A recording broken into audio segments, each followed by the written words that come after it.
Hi everyone, it's QuickyBaby and welcome back to World of Tanks, and today I've got a very interesting video for you where it's keep calm and beat QuickyBaby. Exactly how that's gonna happen remains to be seen. For now, let's focus on that I'm playing in the tier 9 reward German medium tank. It is the Kunze Panzer. So I finally managed to complete Wargaming's Battle Pass, and yes, I spent all the gold to be able to get the extra tokens to be able to get the Kunze Panzer. Is this exactly the tank that I would recommend getting? Well, I have a whole video on this channel dedicated to answering that question. Long story short, I'll try and do it as quickly as possible. AE Phase 1's better for pretty much all players who like to go on a hold down on a ridgeline. The 7772 will be good for all players that want to play a little bit more offensive and have that kind of Soviet all-purpose frontal armor. 6 degrees of gun depression, not quite so good, but it will be a very friendly tank for everybody to be able to play. The Charfu Tier 4 is like the baby bat chat. Go and check out that video on this channel. That tank is a little bit more complicated to play, so I wouldn't recommend it for the new players out there. Then you've got the two new ones. You've got the K91 PT. I wouldn't really recommend that personally. It didn't match my playstyle, but watch my full tank review if you think that maybe a kind of like a sneaky, fast, DPM-based Soviet tank destroyer is still going to be for you. And then we have this one, the Kunze Panzer. Is it friendly for everyone? I'm going to say no. I feel like this tank requires an extensive knowledge of the maps to be able to use. It's up to 15 degrees of gun depression.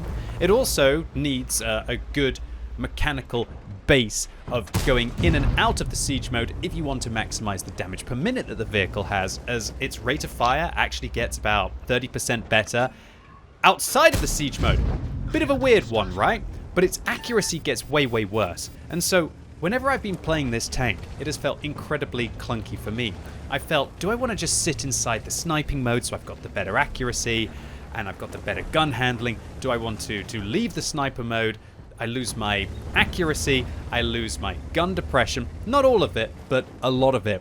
But then I gain the rate of fire advantage, so it feels a little bit awkward. So you see here, I'm going into and out of the sniper mode or the siege mode, the hydropneumatic mode, or whatever you want to be calling it on this tank, to be able to gain that extra accuracy.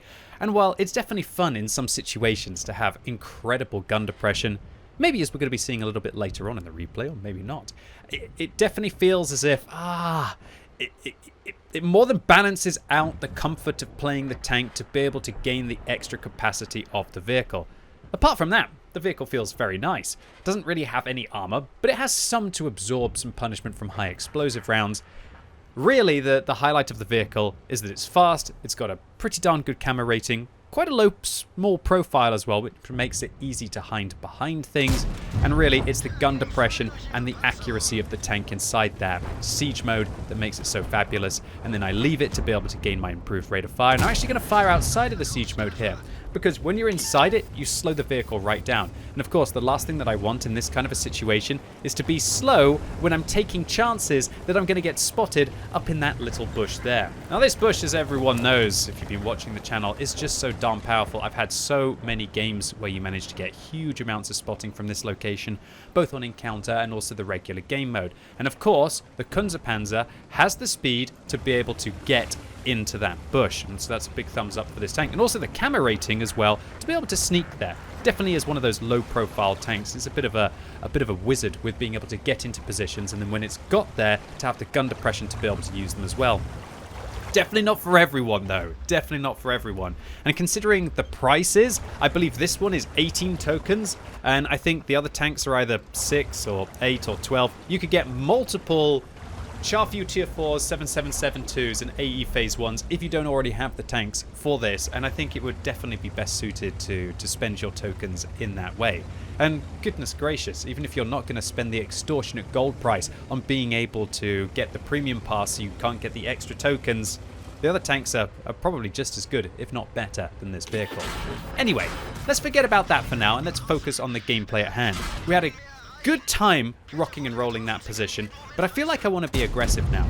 The Stridsvagn 103B, however, and the Object 274A are certainly punishing me for being able to make this aggressive play. Combine that with the artillery that I can't believe the arty would also focus me in this position when I thought they'd be gunning for me up on the hill, and I'm starting to think that I've put myself in harm's way here. But I'm going to be able to back it up, and I'm going to shut down the Pantera. But unfortunately, an LT-432 that I didn't consider towards the south of this map manages to get a couple of quick shots into me, and that lowers my hit points to a point where now I am very vulnerable for the LT-432. So I'm going to try and sneak into this position. I'm going to try and see if I can maybe possibly get across here. But more importantly, the LT's probably coming back as well, right? So I need to now work these bushes. So I'm going to try and use the siege mode of this tank to lower my vehicle as much as I possibly can. But oh dear, it's still not going to quite work. And just look at the vehicle here on the side, how it manages to use that hydropneumatic suspension to be able to get a crazy amount of gun depression, 15 degrees. There aren't many tanks that could be able to use this spot here.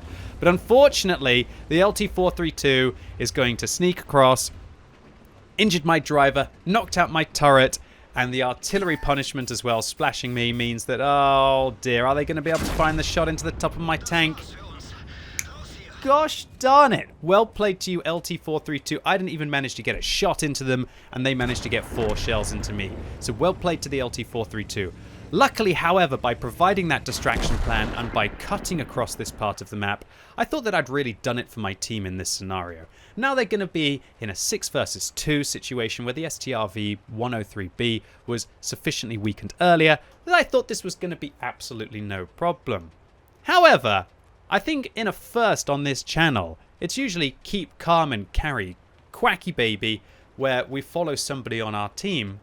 Let's reverse it a little bit. And let's follow the LT-432. So now we join Pigame just a few moments ago as they were managing to shut me down. And we can see exactly how they're able to do so. The artillery stuns me, they get a shot into the top of my turret, and hopefully they're going to miss. Oh, we know that's not going to happen, right? It's not like I can change it. And I'm sitting there watching myself be destroyed by the LT-432. It's kind of a... It's like a humbling experience, right? But at least you also get to see how it managed to happen. And we can see the LT-432 use the bushes very well and time the shot perfectly into the top of my turret. Now, you might be thinking, what? You're called what plays? But that's because I'm using the anonymizer. So that's interesting that World of Tanks would have assigned my Kunze Panzer with the name What Plays. Now, one interesting thing about this replay is that no matter what I try to do, I can't actually get the sound to work on it. No, Wargaming have not buffed Soviet light tanks, so they are now a stealth device, even with better camera rating than before. So now you can't even see them, you also can't hear them. We're just going to have to imagine. We're going to have a zen moment here. And that's especially important as I'm going to watch my team effectively, absolutely cataclysmically throw this game of World of Tanks. One thing I guess I could check is just in the sound settings. Maybe I can mute it. Unmute it. Nope, that didn't fix the stealth Soviet tank that we have here. All right, so let's join Pigame 99 as they play in their LT-432 to try and keep calm and defeat the QuickyBaby as they enter a 1 versus 6 scenario. And this is a beautiful 1 versus 6 scenario where they're against 2 tanks who have just joined a platoon together because they're so confident that they're going to get a Brothers in Arms medal, who are tier 10, and a bunch of tier 9 artillery and then a load of tier 8 vehicles to deal with as well. And from what they've seen, Pigame is going to have to deal 7,000 damage. But maybe they haven't seen the vehicles as well, as I've been explaining the videos recently that it only calculates the hit points inside your render distance and not what your team have seen on the other side of the map. So Pigame is going to start, quite rightly, by taking the fight to the enemy artillery, shutting them down and now changing their 1 versus 6 into a 1 versus 4. But once again, this is a 1 versus 4 where they're having to deal with 2 tanks that are 2 tiers higher than them, and also a Tiger II and a Pantera. This is not a situation which I would want to be in my LT-432. So TVP steps right up, 650 hit points.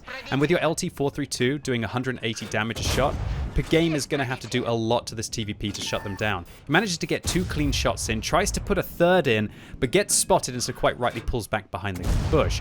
Game is showing some excellent marksmanship here, putting one into the TVP, and now with 1,000 hit point Pantera flanking, Game puts in a killer shot there to lock the tracks down of the Pantera, to now go underneath their gun depression and really put the pressure on the Pantera, putting in 3 rounds now to the Italian auto-loading medium tank. Also, I think Game is keeping an eye out for that TVP as they don't want to get caught out, and the TVP's down to 92 hit points. Clutch shots them over the ridgeline as D-Man Hero, or at least maybe their anonymizer name, tries to be the hero in this game to shut down Game, who now absolutely chunks down the Pantera. While the Pantera put 2 rounds in out of 3, they get severely punished. Perhaps Game even managed to ammo rack that Pantera, which is why they didn't manage to get too many return fires after the initial 3-round burst. Now, Game just gets incredibly lucky. A 986 damage roll out of 750 from the T110E3 leaves Game on 47 hit points. I'm pretty sure about 8 times out of 10, or maybe 7 times out of 10, Game would have died to that T110E3 shell, as they only had to roll for about 640 out of 750 to be able to shut them down. That's an unusual low roll. And when I saw this happening, I was still watching this game from the other team, as it was an absolute drama-filled round, and I knew that something magical was happening. And then suddenly I stopped kind of being disappointed with my team and how they were playing, and it actually changed to me kind of really almost rooting for the LT432 on the enemy team. I wouldn't say maybe 100%. I was still kind of hoping that possibly 80 or 90. I still had about a 10 or 20% of me wanted to kind of have my win ratio improved and to actually win this game and to not have the player that killed me in the lower tier light tank go on to beat the rest of my team. But still, you can't help but also cheer for an underdog story, and that was exactly what was happening here. So Game flanks around the map, use the mobility of the LT432, and spoilers, I'm going to pause it here for a second. I was actually telling my team where he was going to come from, because I presumed that this is exactly where Game was going to go. And go and watch the video, the VOD on Twitch if you want to see it. He went exactly where I thought he would go, and the Tiger 2 turned around to be able to face them. And spoilers, I know where the T110E3 is, but I'm not going to tell you where the T110E3 is, as you might not have watched the stream and you might be watching this YouTube video for the first time. But the T110E3 was facing Game's position as well. Game goes into the perfect spot to deal with the Tiger 2, goes behind the bush, very cool under pressure here, behind the bush, won't get spotted. Tiger 2 may or may not have 6th sense. Didn't really change the fact that they shut them down. And now with the cap circle pressure off, now Game has 4 minutes to be able to find the T110E3 and to be able to shut them down. Will Nikos, 1999, on the enemy team be able to clutch shot Game, who is now on 7 kills and only 1 away from a Kolobanov's medal? One thing that's interesting is that according to Game's game right now, he thinks that the T110E3 could be on 2,220 hit points, as the T110E3 has not been spotted since they were on the hill.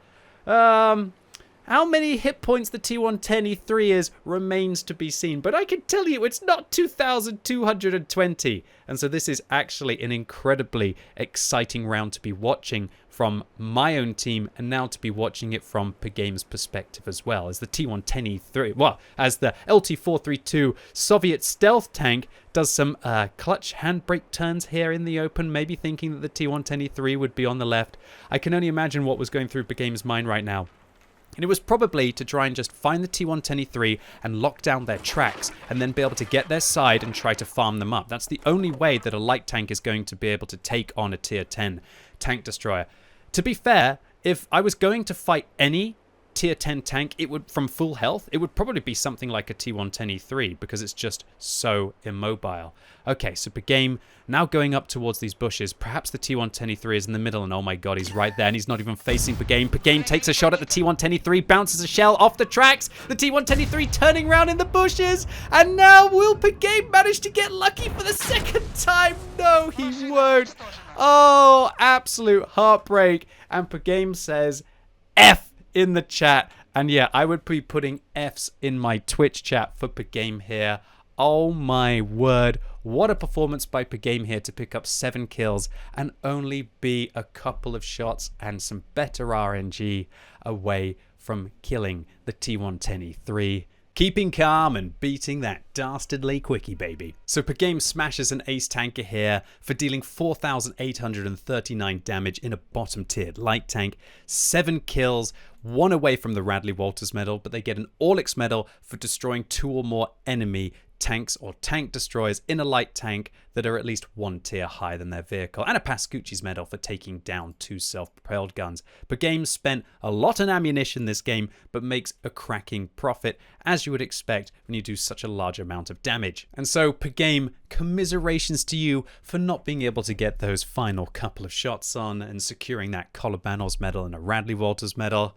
But at least you managed to shut me down in this game. Well played to you. I was still happy with my performance. 3,000 damage and 2,500 spotting is decent enough, but I definitely did not expect Pagame to play so well in their LT432 and to take me down in my Kunze Panzer. And I certainly didn't expect them to nearly go 1 versus 6 against some very healthy tanks 2 tiers higher. Pagame, thank you so much for sharing your replay with me. For everyone on YouTube wondering how I got this game, I contacted them afterwards and said, hey, look, you played great.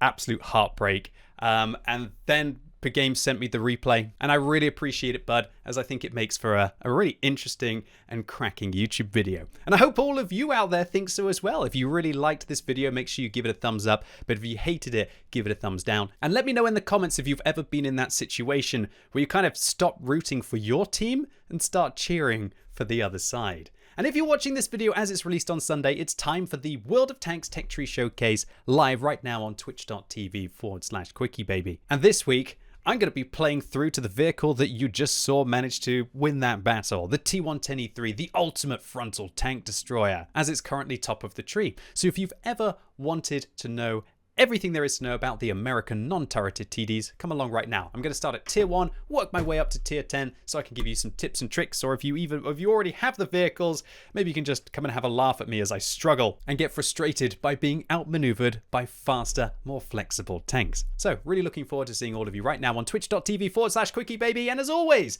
thank you so much for watching. You've been epic and hopefully I'll see you soon.